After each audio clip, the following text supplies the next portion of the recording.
Right, my delight to welcome into the studio at 20 past 3 is Dave from Manx Welfare. Good afternoon, Dave. Good afternoon, Alex. It's been a while. It's been last year, I'm sure. Oh, crikey. Sorry, I genuinely thought, it hasn't been that long. Then I realised, of course, we're only just about My slackness coming to the surface again, I think. You realise we're almost into, another decade, the 2020s and all that kind of stuff.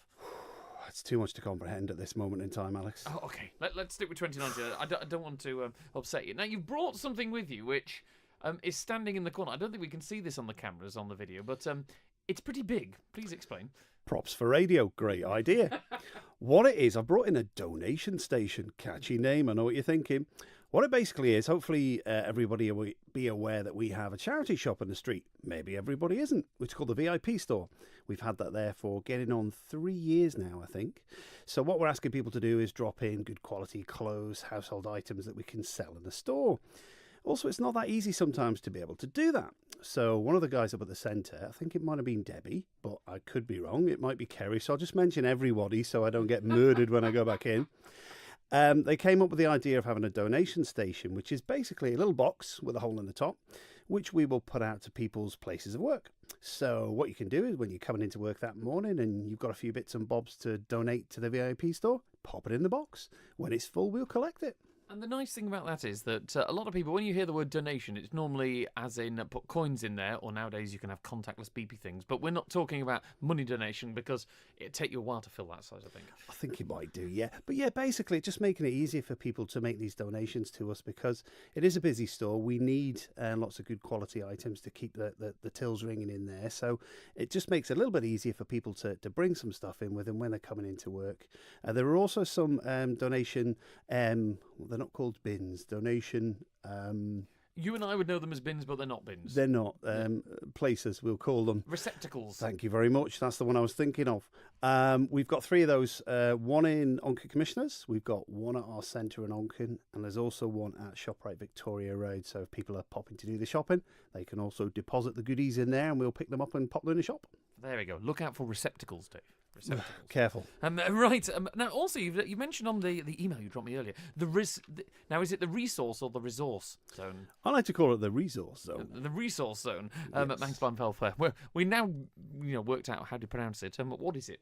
Basically, it's just a dedicated room in our centre which is filled with all the bits and bobs that we've got to help people. So inside that room, we have the likes of talking clocks and watches. We've got lots of bits and pieces that can help people in the kitchen. We've got talking scales and liquid level indicators to stop spilling things out of cups. We've got little memo recorders, which are brilliant. Little recorder that you have in your pocket. If you want to pop your shopping list down, you just record it on there. Brilliant. You just carry that room with you. And I'd imagine that is a wonderful resource, to coin a phrase. But you see all these little gizmos and you always think that would make my life better, that would make my life better. You hear about all these different things, but then you go, oh, well, where do I get them from? Exactly, and we've got all of the bits and pieces in one place. We're able to provide these for our members, but if somebody isn't a member, for example, they will be more than welcome to borrow one of these bits of equipment to try it, to see if it would make any difference. Lots of things are a good idea, but actually when you get them in the real world, maybe they're not as useful as you think they are, or maybe they're more useful than you think they are. And when it comes to getting in touch about these things, as you say, people aren't a member, they're not aware of this. Do they just get in touch with you guys directly? Absolutely, yeah. It's very easy for people to become members as well. So anybody who's suffering from significant sight problems, so something that wouldn't be corrected by normal glasses that would be dispensed, can get in touch with us. They don't have to be registered as blind or partially sighted. They can just be having significant sight problems. We can get them on the books up there and then we're able to help them. But you can get us up at our centre in Onken from 9 to 5. You can get us on the telephone, which is 674727. You can go on all the W's, mbws.org.im, Facebook, I believe Twitter, and probably 2 bean tins and a bit of string as well. No, we're not advanced as bean tins and a bit of string yet, Dave. And it says on the final bit on your note, here it says, and the usual waffle. That was it. Oh, that's not... I've included it in the main body. I was expecting those kind of things that Americans eat, covered in maple syrup and ice cream. Oh, his face is so disappointed, he looks hungry.